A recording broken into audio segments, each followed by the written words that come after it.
Mirëmbrëma të dashur shikues të dashur, ja pra pasi që gjitha ceremonitë u kryen që i patëm në radio këtu, edhe informacionet edhe lajmet gjitha ato jemi në studio së bashku, pra me tushin edhe një musafir befasi që kemi edhe si tradit kur fillon Ramazani, do të thonë do të kemi çdo të premte një ose dy hoxh musafir hoxh që janë në Norvegji këtu. Edhe normal që gjithmonë do t'i përkushtojmë edhe pjesën e Ramazanit, pjesën e shpjegimeve në lidhje me agjerimin Ramazanit, gjitha që i takojnë. Po mirë, kësaj radhe është kënaqësia jonë pra edhe nderi jonë se kur është njeriu për herë të parë në studio edhe në Norvegji, edhe i takon pra që të jetë në Radio Rilindje, sepse do të bashkëbisedojmë bashkë në lidhje me Ramazanin edhe dita e parë, dytë më thonë falni, që është sot për gjithë ata që janë duke agjeruar, ju urojmë një agjerim të lehtë dhe të pranuar. Edhe e të njëjtën kohë i thojmë mirëmbrëma dhe mirë se erdhe student, hoxh, çka do që të quajmë, ajo ashtu pra është Bejan Bakiu, mirëmbrëma dhe mirë se erdhe. Mirë se u gjeta. Bismillahirrahmanirrahim. Së pari me lejonit ju përshëndes me përshëndetjen e ngrohtë islame. Selamu alaikum wa rahmetullahi wa barakatuh. Unë jam Bejan Bakiu nga Saraji, qyteti i Shkupit. Jam studimet i kam kryer, të mesmen e kam kryer në Shkup dhe pastaj kam vazhduar në Fakultetin e Studimeve Islame në qytetin e Prishtinës. Dhe më erdhi mundësia dhe ke shumë mundësi e mirë që këtë vit, këtë Ramazan të jem pranë xhamatit të Norvegjisë, të xhamisë Oslo. Mirë se jeni mesin tonë, edhe një herët mirë se keni ardhur të shërbeni për xhamatin shqiptar musliman të Oslos, që kemi në këtë qendër të madhe për në qendër islamike kulturë shqiptare, ku do të jeni edhe për një muaj, ndoshta disa ditë më tepër. Do të jetë kënaqësi të kemi në mesin pra tonë, në mesin e gjeneratave të ndryshme, pasi që përfshim prej atyre më të moshuarve deri më të rinjt, që ke pas edhe mundësinë të shihni, njoftoheni me disa prej tyre, edhe e cek edhe vetë nga pjesa e Shkupit, domethënë një vetë nga ajo, domethënë zona ku është e banuar e populluar më së tepër me shqiptar. Edhe studimet pra të para universitare ke pasur në Shkup. Tani ke vazhduar me shkencat islame në Prishtinë. Çka ju shtyri juve, Bejan, që ta zgjidhni mu këtë drejtim, për shembull, të studioni, pasi që kjo është një mundësi e mirë tani se shkencat islame edhe Fakulteti i Shkencave Islame në Prishtinë apo edhe në Shkup, nuk e di a kemi edhe në Shkup, kjo tash është valide, domethënë mund të vazhdosh studime tjera postdiplomatike pas këtyre studimeve. Po, s'pari herë kur e kam kryer shkollën fillore në qytetin e Sarajit, aty kam mësuar edhe në xhamin me dyminare, kam vazhduar në mektep, ku kam mësuar leximin e Kur'anit, dhe prej aty e shihja veten dhe shihja merakun tim, pëlqimin tim, që të vazhdoj edhe më tutje në shkollën e mesme në medrese dhe pastaj në Fakultetin e Studimeve Islame. Keni shumë shok, për shembull, që kanë mendimin e njëjtë sikurse ju e kanë pa vetën se mund të jenë, jo vetëm se xhallar, mund të jeni shkencëtar të fesë islame në të ardhmen dhe ti bashkangjitni këtij karvanit që studioni edhe më tej? Po, padyshim në rrethina ime më e madhe, ku shokët në përgjithësi shumicën i kam në këtë drejtim që e kam dhe unë. Po, kam edhe prej atyre shokëve të cilët kanë vazhduar edhe me mjekësi, kanë vazhduar edhe me informatikë kështu me radhë. Po mirë, Bejan, ne jemi në prag të ditëve të fillimit të Ramazanit edhe ne dim që tash dikush agjeron, dikush s'mund të agjeru edhe kështu me radhë, gjithmonë çdo vit ne i përsëritim edhe mësohemi më shumë. Na trego pak në lidhje me agjerimin tash e ki pa edhe kohën në Norvegji, që është tjetër kohë edhe perëndimi dhe lindja se te na për shembull. Qysh e prite këto ditë e para, do me thonë me xhamatin edhe me taravin sonte? Po, elhamdulillah, të thënë drejtën, më pritën shumë mirë, ashtu sikurse edhe xhamati, ashtu edhe rrethi i ngushtë këtu në Norvegji. kalova si teravia e tretë sonte që është, kam kaluar shumë mirë dhe ndjihem sikur kam qenë edhe më parë këtu.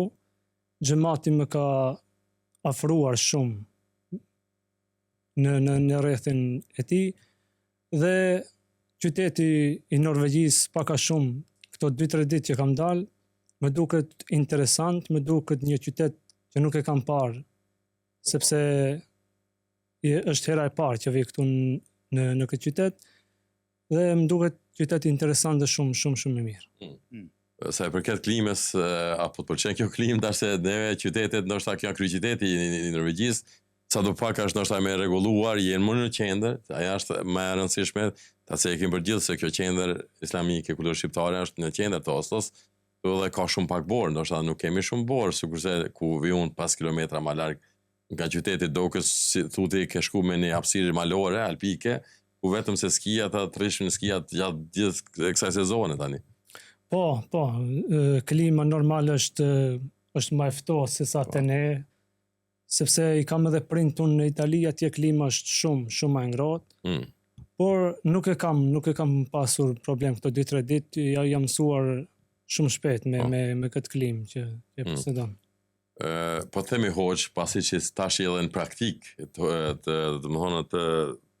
OXHL-kut në këtë qendrën tonë, mban edhe vajzin, apo mban vetëm se thirr në llojin e muezinit, thirr për namaz, këndon Kur'an, apo edhe praktikon gjëra tjera gjatë faljes, tash për shembull të teravive, je ndihmës i imamit tonë kësaj qendre.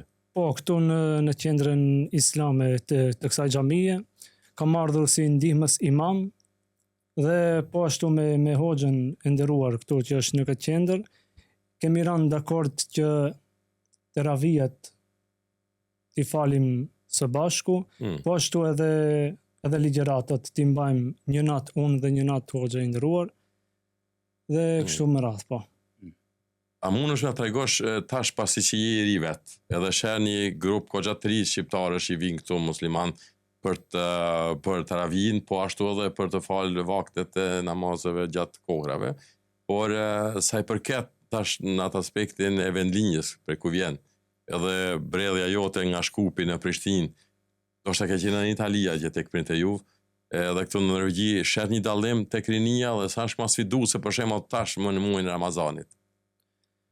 Po dallim të them gati se ka dallime në vendin ton, si në vendin e Italisë aty ku është prindi, atje më duket sa e kam parë që sa vite është pak më dobet është kjo fryma islame, kjo fryma e xhamiave, është pak më dobet se sa në vendin ton, në qytetin e Oslos, Norvegji, Gjermani e kështu me radhë. Në Itali është pak më dobet nga ana, sidomos nga ana e shqiptarëve. Nuk ka shumë, të themi, organizime në për xhamia shqiptare dhe tubime apo çfarëdo qoftë, nuk ka shumë dhe shoh këtë një pikë të mangët. Po. Atëherë kthehemi te kjo pjesa praktike, pjesa fetare ku duhet të pyesim dhe të mësojmë normal çdo herë diçka. Sa i përket kohës agjerimit tash, normal që për ne këtu është shkurtu sepse kemi ditën e gjatë, dhe ky Ramazan në këtë vit domethënë është më i shkurtë, një orë gjys gati agjerimi se vitin e kaluar. Aty dikun cirka. Tregona pak për shembull çka duhet kemi parasysh në agjerim, bazë themelore. Po në agjerim duhet ta dim ne si besimtar musliman se agjerimi Allahu xhalla shanuhu kur e ka bërë obligim, ka thënë në Kur'anin familjar, ja ayyuhalladhina amanu kutiba alaykumus siyamu kama kutiba alal ladhina min qablikum la'allakum tattaqun. Allahu xhalla shanu ju kam bërë obligim agjerimin ashtu sikur se ju kam bërë obligim atyre të cilët kanë qenë para jush, la'allakum tattaqun, tha me qëllim që ju të bëheni të devotshëm.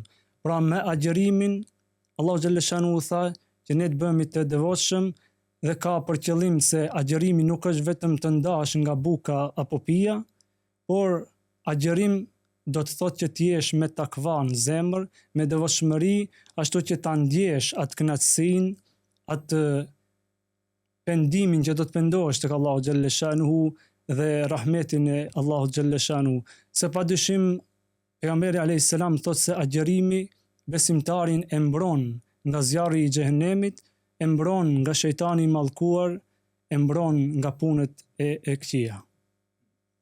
Edhe është ajo pjesa për shembull tash te pjesa e faljes. Jon disa recate që duhet më fal.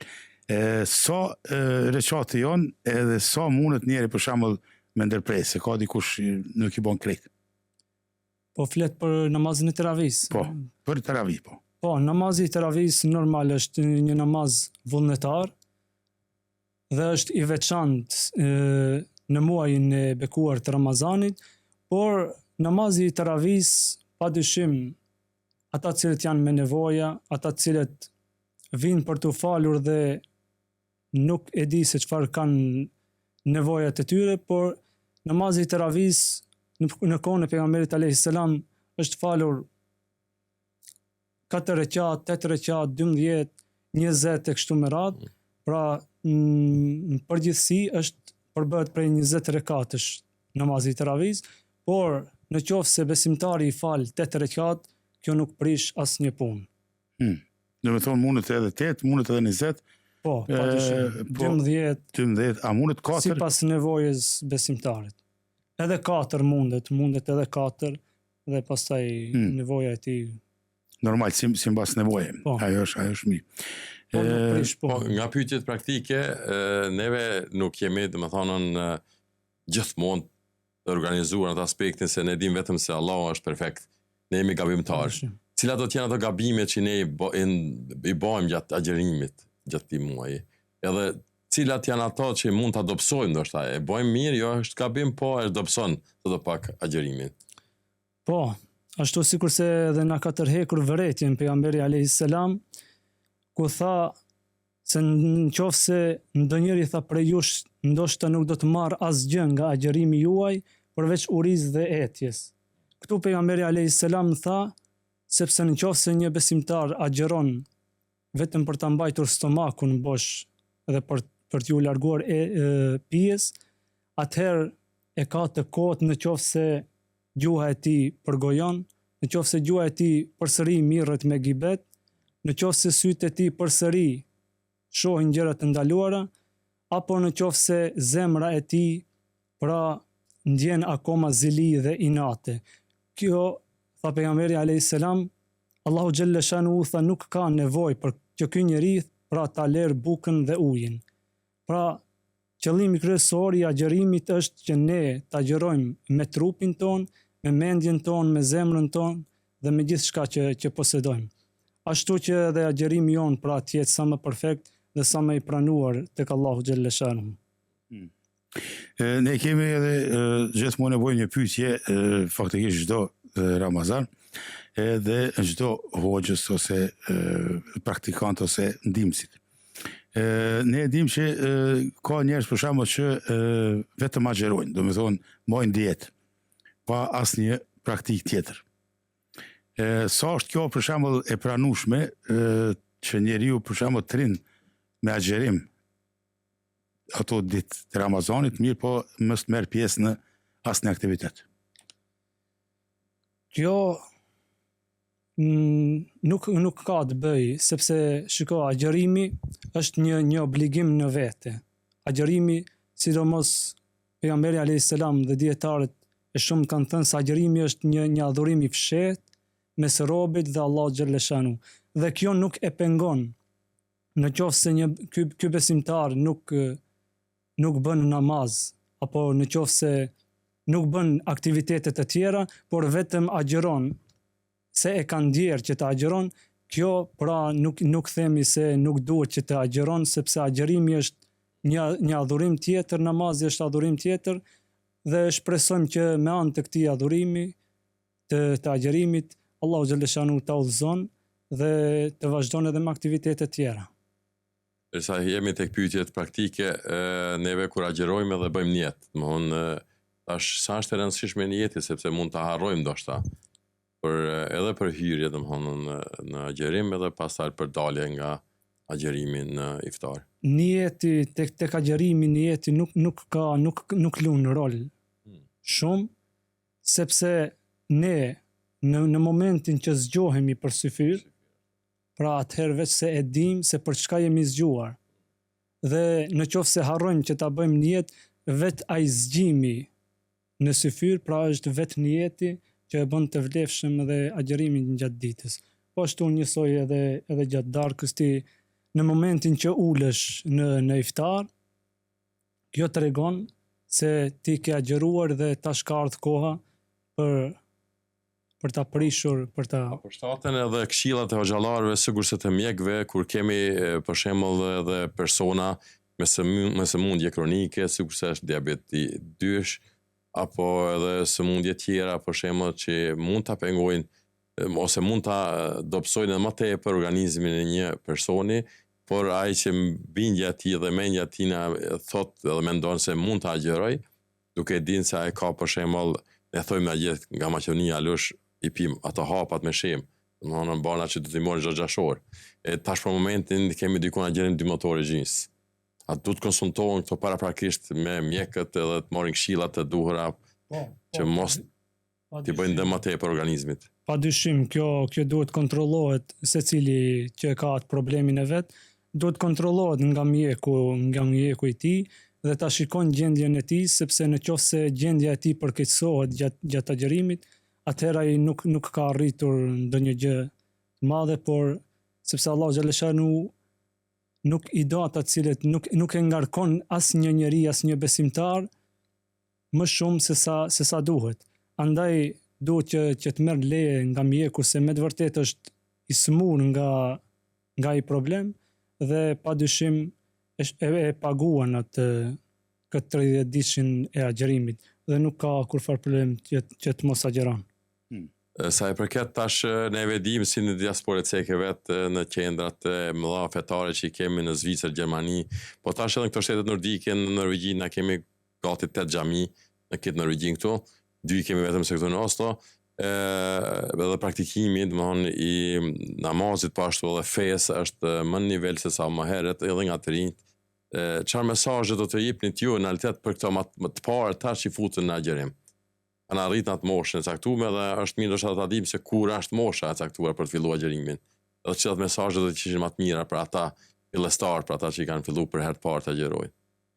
Padyshim mosha për të agjeruar normalisht me fen islame është që çdo qoftë mashkulli apo femra, kur mashkulli kur hyn në bilik, kur e ndjen veten se ka hyrë në moshë madhore, prej atij momenti pra i bëhet obligim agjerimi, po ashtu edhe tek femra kur arrin cikli i parë i saj, atëherë e ka obligim pra që ta agjeron këtë muaj të bekuarit Ramazan. Po shumë mirë, apshe këto sa ne ka pak edhe mësojmë, edhe që i dim i përsëritim se mundë me haru. Ne nuk do të bëjmë shumë sepse dim që ki pas një aktivitet tanë ditën, do me thonë, edhe ti e këtu, e me siguri se gjatë Ramazanit mund të bëhet edhe një intervist me një koleg tjetër ose një hoq tjetër.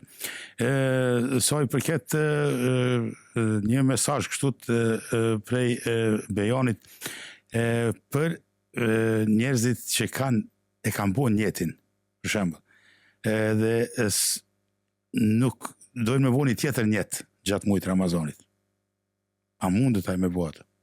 Nëse ka fillu me një njet, këtë Ramazan du me agjeru për njetin e kështu, edhe të njëjtën tash vjen ndërkohë, vjen edhe diçka tjetër, mja bashkangjit edhe një njet tjetër, për shembull. A ka mundësi?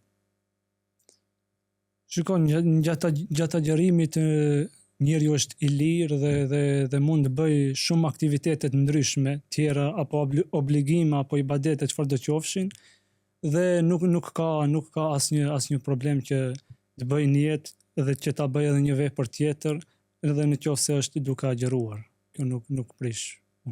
Do të thonë mundet për... Po, padyshim. Bejan, edhe një pyetje dhe zot bëjmë atë tepër në atë aspektin personal. Ku mund ta gjejmë Bejanin pas studimeve, domethënë shkencave islame, do të vazhdon më tej do ta mërë përsipër xhamin me 2 minare që e keni aty në Saraj, e keni 2 xhamin altet apo? Apo një e keni? Në Saraj kemi tash 4. 4, e di se Saraja është dhe i madh, më thash është pjesa më e popullume dhe është 100% shqiptare aty se Po, shumë shqiptare. Po. Ku do ta gjojmë bejanin pas studimeve?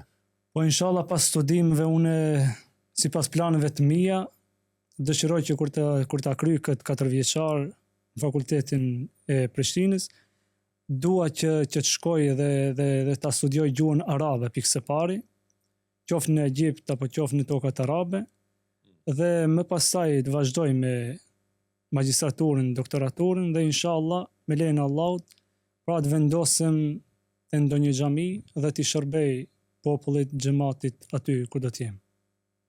Bravo. Andaj zoti shpërbleft e dhash mirat edhe të kësaj bote dhe botës të shmimit, po sa i përket fundit tash, neve do ta sigurisht do marrim bejan edhe një herë në emision alësh ku ta pyesim edhe nga ç'a përfitoj për këtë muaj të Ramazanit me këtë xhamatu, edhe nga përvojat e krijuara tina edhe çka mendon që ne mund të bëjmë tallmen, prapë ta bëjmë në emision në fund. Inshallah.